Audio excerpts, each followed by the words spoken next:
Hello guys, Toby here. Today I present you a review of a really special slider, the MOZA Slypod E. But first, a little disclaimer. Gatson, the manufacturer of the Slypod, sent me this product for free in exchange for a video review. Nevertheless, I will review the Slypod fair and square and give you my honest opinion about it.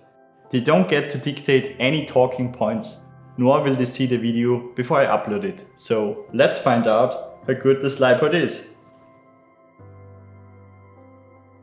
It's basically what would happen if a slider and a monopod would have a baby. You get a motorized monopod which functions as a video slider. That's really only a rough definition of the Slypod, but you get the idea. It supports a payload of 4 kg and is made from aluminium.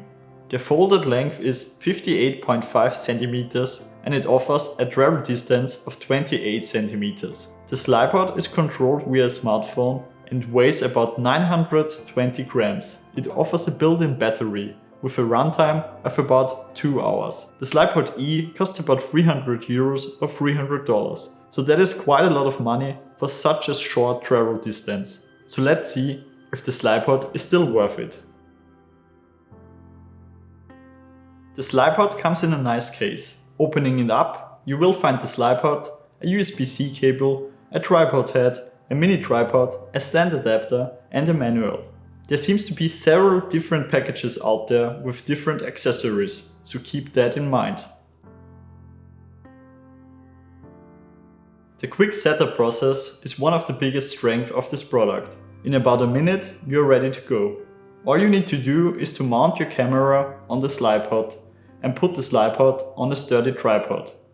For a vertical setup, you need even less time, as a small tripod is shipped with the Slypod.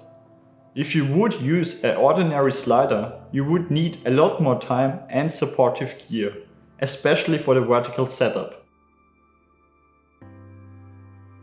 The app is a mixed bag for me. On one side, it's really easy to use and lets you customize quite a lot. There are a few ways to create automatic smooth camera shots as well as a time-lapse option. Of course, full manual control is also possible. Unfortunately, the app can also be somewhat buggy, like not connecting to the Slypod straight away. The average rating of just 3.0 on the Google Play Store supports my feeling.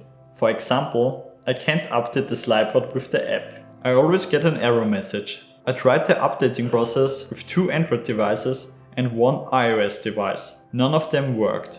I reached out to the Gatson team about that issue and they are taking a look at it. The most important aspect, the quality of the shots, is really good. Here's some sample footage I shot in a day, so you can judge for yourself.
There are really a lot of cool ways how you can use this slider.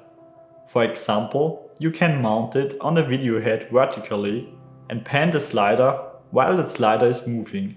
This can create a nice looking effect. Of course, that would also be possible with a traditional slider, but the setup process would be way more complicated.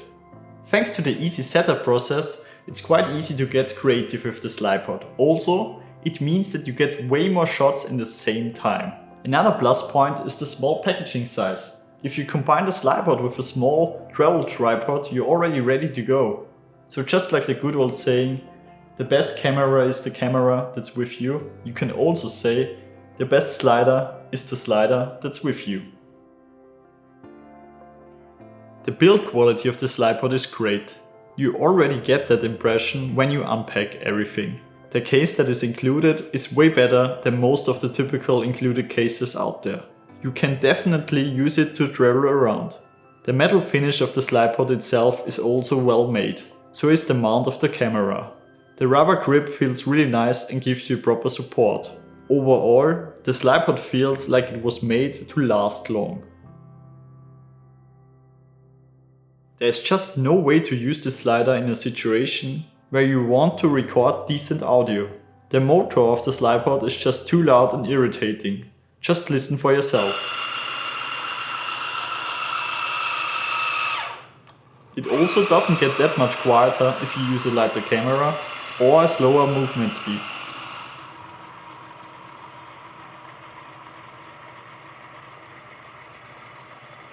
If you're doing time-lapse shots or some kind of B footage, that's probably not an issue for you.